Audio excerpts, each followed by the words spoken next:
Hi, this is Susan Fox coming to you, otherwise known as Susan Stofflet, to present my inquiry as stance mind map related to practitioner research for the next generation, corresponding to chapter number 1.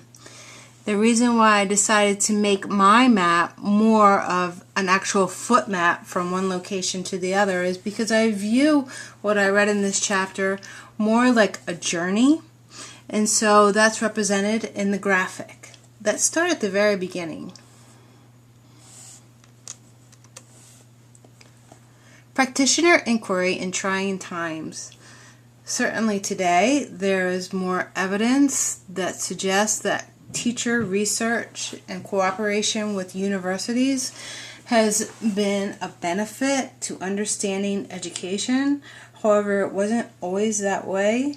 There was a failure to recognize teachers' roles in the generation of knowledge back in the 80s, but I'm happy to report that that's changed through the realization of potential and transformation, which basically came about with incentives, supportive networks, reform of school organization, and cultures of teaching, and ways of dealing with hierarchical power and relationships. The next thing I want to talk to you about are 5 current trends.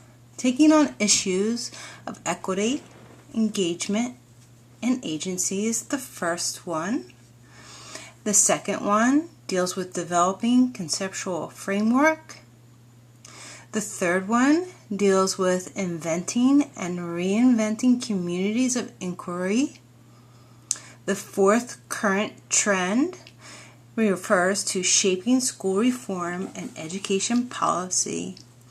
The fifth one deals with reforming research and practice in universities.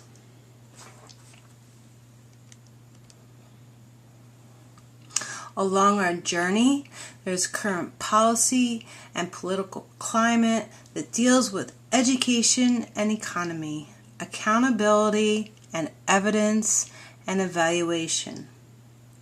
Well, because the U.S. is failing to produce workforce needed and that the nation urgently needs major reforms are required, and there's no better place right now than teacher research in order to push these incentives ahead. Practitioner researchers question the fundamental goals of teaching, learning, and schooling. And in this way, as more inquiry-based research is applied, we learn more, which is a great thing.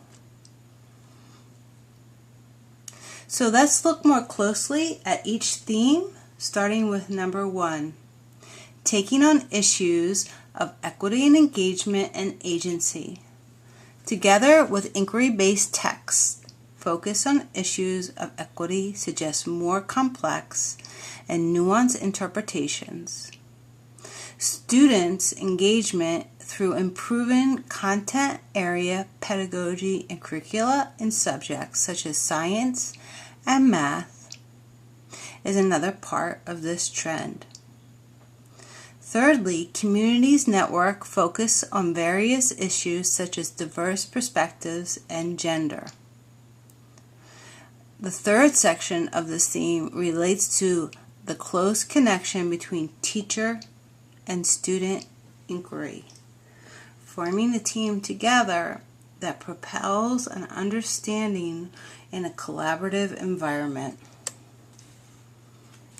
Theme number 2 involves developing conceptual frameworks.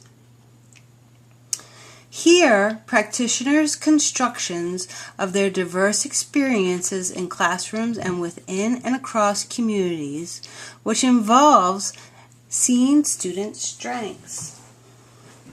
By seeing student strengths, we can better understand how to help students. This theme also helps to generate guides and handbooks. In addition, developing conceptual frameworks helps to explore complex and unique ethical issues regarding professional practices that come with this territory. Theme number 3 involves inventing and reinventing communities of inquiry. Through this theme, we acknowledge the need to address standards-based and policy-driven pedagogy, curricula, and assessment.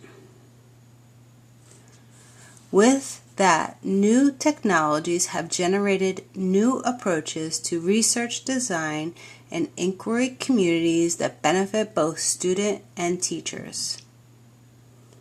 Expansion of inquiry communities is not only within a small community, but worldwide.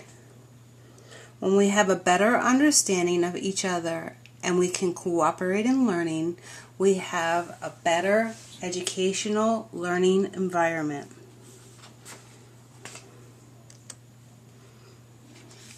The fourth theme involves shaping school reform and educational policy.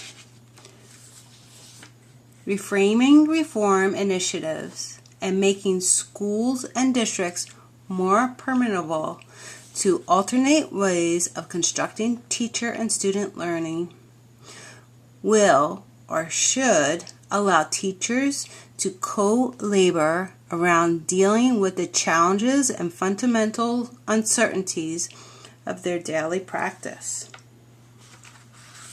This theme points to ways practitioner research is positioned to take a critical stance on current change initiatives.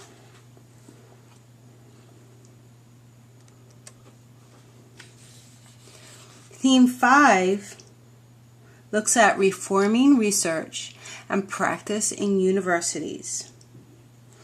In this final theme, we consider the practitioner inquiry movements, explicit efforts to alter relationships of knowledge, practice, and power in universities, and to rethink hierarchical connections between teaching and research.